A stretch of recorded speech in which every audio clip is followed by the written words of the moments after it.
Chicago ধর্ম মহাসম্মেলনের পর স্বামীজি কলকাতা ফিরেছিলেন বজবজ হয়ে।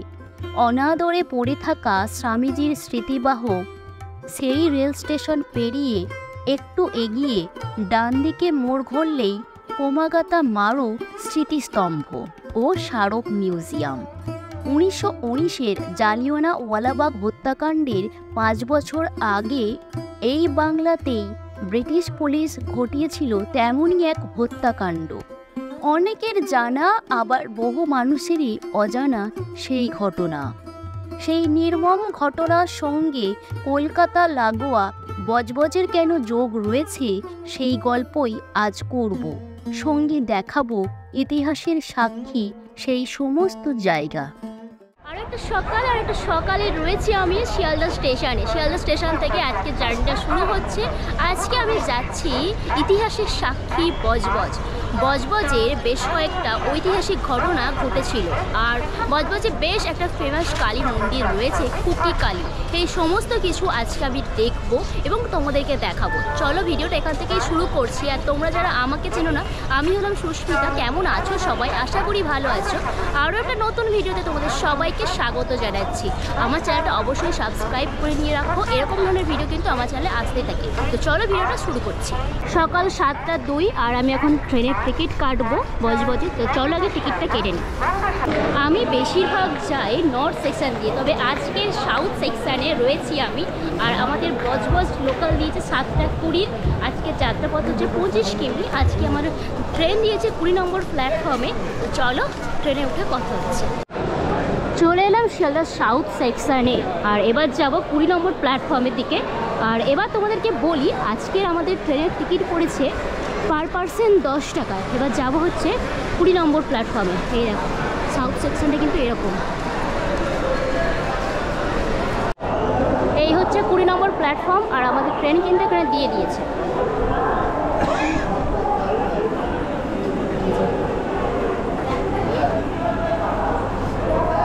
শিয়ালদা বজবজ লোকাল।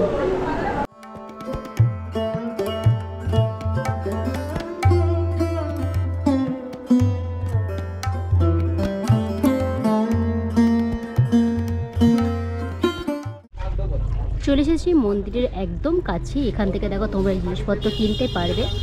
আর সামনের দিকে এগোলে হচ্ছে বজবজ ফেরিঘাট। সামনের দিকে এগোলে বজবজ ফেরিঘাট আর আমাদেরকে বেঁকে যেতে হবে এই দিকে। এই দেখো মায়ের মন্দিরের সামনে একদম চলে এসেছি মূল মন্দিরের সামনে। এই হচ্ছে মূল গেট। এবার ভিতরে প্রবেশ করি।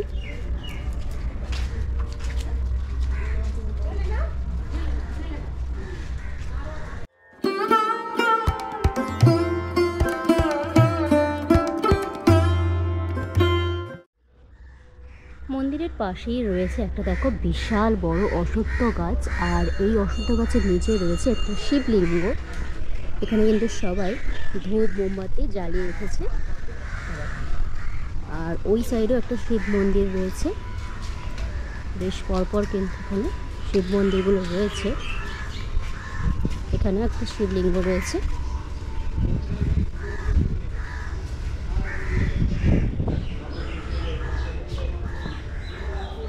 এখানে সবাই ধূপ মোমবাতি জ্বালিয়ে এখানটায় দিচ্ছে। এই জায়গাটাও রয়েছে।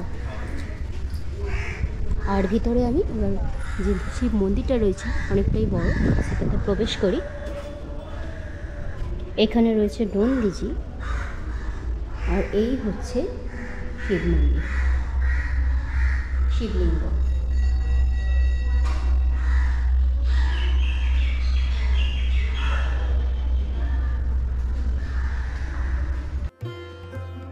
একক কালী মূর্তি অর্থাৎ শিববিহীন কালী, যার আর এক নাম খুকি কালী। বজবজের চিত্রগঞ্জ মহাশ্মশানে আছে এই কালী মন্দির। কথিত আছে সাধক কবি কমলাকান্ত এই মা কালীকে নিজের বুকের উপর স্থাপিত করে পুজো করতেন। মা এখানে 1 ফুট উচ্চতার কষ্টি পাথরের তৈরি। এই কালীকে খুকি কালী বলা হয় কেন? এই মন্দিরের প্রথম পুরোহিত কালিকানন্দ স্বামী মাকে খোকি মা বলে ডাকতেন।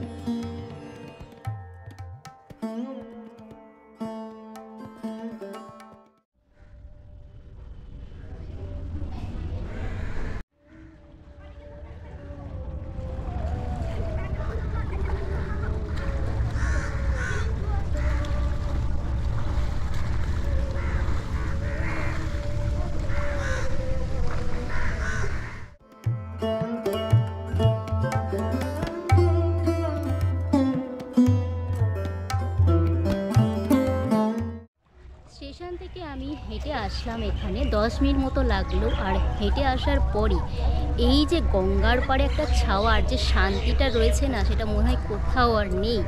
এই বজবজ ফেরিঘাটের একদম পুরো পাশেই হচ্ছে বজবজের এই খোকি কালী মন্দির।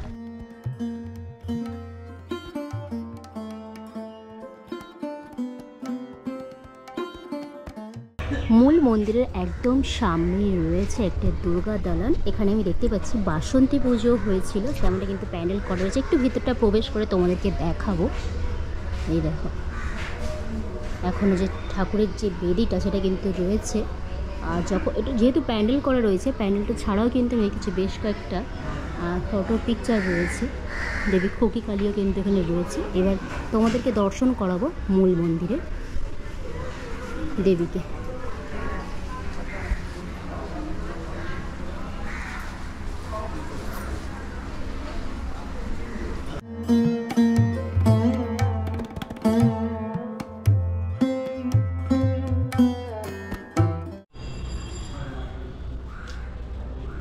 মন্দিরের এই সাইডে রয়েছে শ্রী শ্রী জগন্নাথ ও গোপাল মন্দির।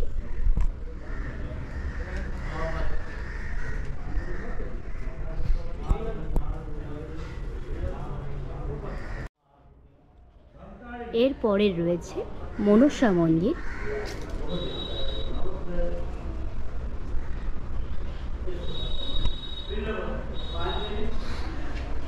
আর এই সাইডে একটা মন্দির রয়েছে, দেখাবো তোমাদেরকে। এখানে কিন্তু এই যে তালা দেওয়া রয়েছে, আর এখানে সবাই ধূপ মোমবাতি এরকম জ্বালিয়ে কিন্তু দিয়েছে। ভিতরে প্রবেশ করি, এখানটায় হচ্ছে শনিদেবের মন্দির।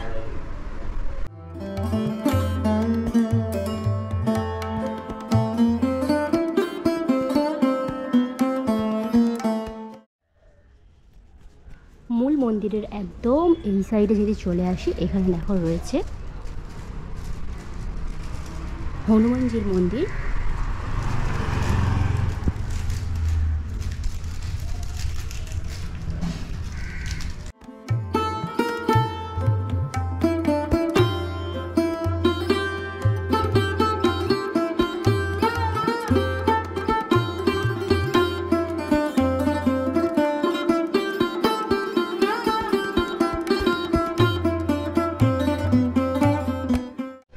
তোমাদেরকে এবার এই মন্দিরের টাইমিংটা বলে দিই। সকাল 5:30 থেকে দুপুর 1টা এবং বিকেল 4টে থেকে রাত্রি 9টা পর্যন্ত এই মন্দির খোলা থাকে।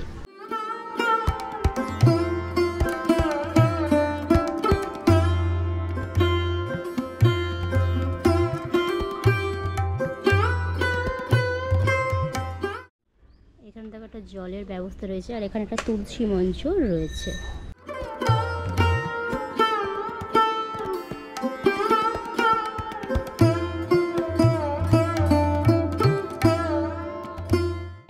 রয়েছি বজবজের খোকি কালী মন্দির। বজবজের খোকি কালী মন্দির হচ্ছে বজবজের ফেরিঘাটের একদম পাশেই রয়েছে।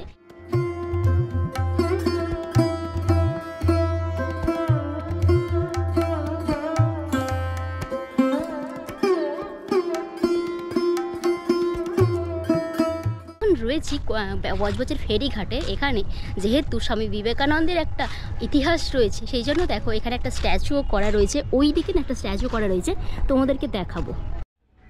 বজবজ ফেরিঘাটের একদম পাশেই রয়েছে স্বামী বিবেকানন্দের এই স্ট্যাচুটা। আর এখানে দেখো ছোট্ট করে স্বামী বিবেকানন্দ যে শিকাগো এখান থেকে গিয়ে ফিরেছিল সেই ইতিহাস সম্পর্কে রয়েছে। একটু পজ করে তোমরা দেখে নিও, এছাড়া আমি কিন্তু পুরো গল্পটা বলে দেবো। বজবজ ফেরিঘাট থেকে আমি হাঁটা শুরু করেছিলাম। 15 মিনিট পরে আমি চলে এলাম কোমাগাতা মারু শহীদগঞ্জে। দেখো একদম সামনে রয়েছে। হচ্ছে। চলো তাহলে বলে নিই এবার কোমাগাতা মারু শহীদগঞ্জের ইতিহাস। প্রথম বিশ্বযুদ্ধের গোড়ার দিক 1914 সাল। কোমাগাতা মারু নামে একটি জাপানি জাহাজে 376 জন ভারতীয়, শিখ, হিন্দু ও মুসলিমরা মিলে যাত্রা করল কানাডার উদ্দেশ্যে। ভারতে ইংরেজদের অত্যাচার এড়িয়ে বিদেশে গিয়ে ঠিকভাবে জীবনযাপন করতেই যাত্রা করেছিল ওই দল। কোমাগাতা মারু যাত্রা শুরু করেছিল ব্রিটিশ শাসিত হংকং থেকে। সেখান থেকে চীন, ইয়াকোহামা, জাপান, ভ্যানকুভার হয়ে কানাডায় পৌঁছায় ওই জাহাজ। কিন্তু কানাডায় তখন এক বিশেষ আইন। সেই আইন অনুযায়ী 24 জন বাদে বাকি কারোরই ঠাঁই হয়নি কানাডায়। বাকি সবাইকে ভারতে ফিরে আসার জন্য চাপ দেওয়া হয়। এই সময় তারা উত্তর আমেরিকায় ঢোকার কথা ভাবলেও সে চেষ্টাও ব্যর্থ হয়। এরপর ফিরে এলে ওই জাহাজ বজবজ বন্দরে এসে দাঁড়ায়। কিন্তু তৎক্ষণাৎ শুরু হয় ব্রিটিশ পুলিশের বন্দুক দিয়ে দমন নীতি। অসম যুদ্ধে মারা যান 20 জন ভারতীয়, আহত হন অনেকে।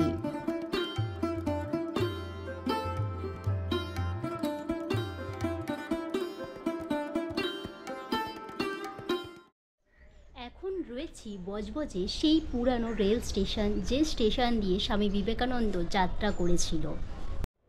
এখানে দেখো এই স্টেশনের ইতিহাসটা বলার রয়েছে, আমি তোমাদেরকে ছোট্ট করে বলে দেব। সময় থমকে রয়েছে এখানে। এক ঝলক তাকালে 127 বছর আগের স্টিল ছবির মতো চোখের সামনে ভেসে ওঠে রেল স্টেশনটি। ঝোল বারান্দার মতো কাঠের শেড নেমে এসেছে সিলিং থেকে। প্রায় মাটির সঙ্গে মিশে যাওয়া প্ল্যাটফর্ম, লোহার তারের জালি দেওয়া বুকিং কাউন্টারের 19 শতকে ভারতীয় রেলের খণ্ডচিত্র।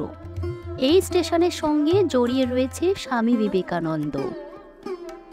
1893 সালে শিকাগো ধর্ম মহাসম্মেলনে ঐতিহাসিক বক্তৃতার পর 4 বছর আমেরিকা ইংল্যান্ড কাটিয়ে বিবেকানন্দ পা রেখেছিলেন বাংলার মাটিতে। 1897 সালের ফেব্রুয়ারি মাসের এই স্টেশন থেকে কলকাতার উদ্দেশ্যে রওনা দিয়েছিল স্বামীজি। আজ এই স্টেশনটি শুধু অবহেলিত নয়, উপেক্ষিত। বজবজ স্টেশন থেকে লাইন ধরে 700-800 মিটার হাঁটলে ডান হাতে মিলবে এই স্টেশনটি। আর এই স্টেশনটির এখন নাম হয়েছে পুরাতন রেল স্টেশন। অবশ্য শুধু বজবজই নয়, সেদিন আয়োজনে পিছিয়ে ছিল না শিয়ালদা স্টেশনও। শিয়ালদাহে বিশেষ ট্রেনটি পৌঁছানোর পর সেখানে আয়োজিত হয় বিশেষ অভ্যর্থনা সভা। তারপর সুরেন্দ্রনাথ কলেজ, স্বামীজির বাড়ি এবং হাতিবাগান হয়ে এই শোভাযাত্রা পৌঁছায় আলমবাজার মঠে। শিকাগো থেকে শিয়ালদা ফিরে রিপন কলেজ ঘুরে প্রথমে পশুপতিনাথ বসুর বাড়িতে মধ্যাহ্নভোজ সারেন স্বামীজি। তারপর আশ্রয় নেন আলমবাজার মঠে। এই মঠেই কাটিয়েছিলেন বেশ কয়েকদিন। এমনকি সেখানেই রামকৃষ্ণ মিশন প্রতিষ্ঠার পরিকল্পনা করেন তিনি। যদিও এর মাস তিনেক বাদে 1 মে আনুষ্ঠানিকভাবে প্রতিষ্ঠিত হয় রামকৃষ্ণ মিশন। বজবজের ভ্রমণ ভিডিওটা এখানেই শেষ করছি। ভিডিওটা কেমন হলো অবশ্যই জানিও। আর তুমি যদি আমার চ্যানেল প্রথম হয়ে থাকো, চ্যানেলটা সাবস্ক্রাইব করে নিয়ে পাশে থাকা বেল আইকনটা ক্লিক করে নিও। দেখা হচ্ছে পরবর্তী কোনো নতুন ভিডিও নিয়ে। ততদিন ভালো থেকো, সুস্থ থেকো। চলো টাটা।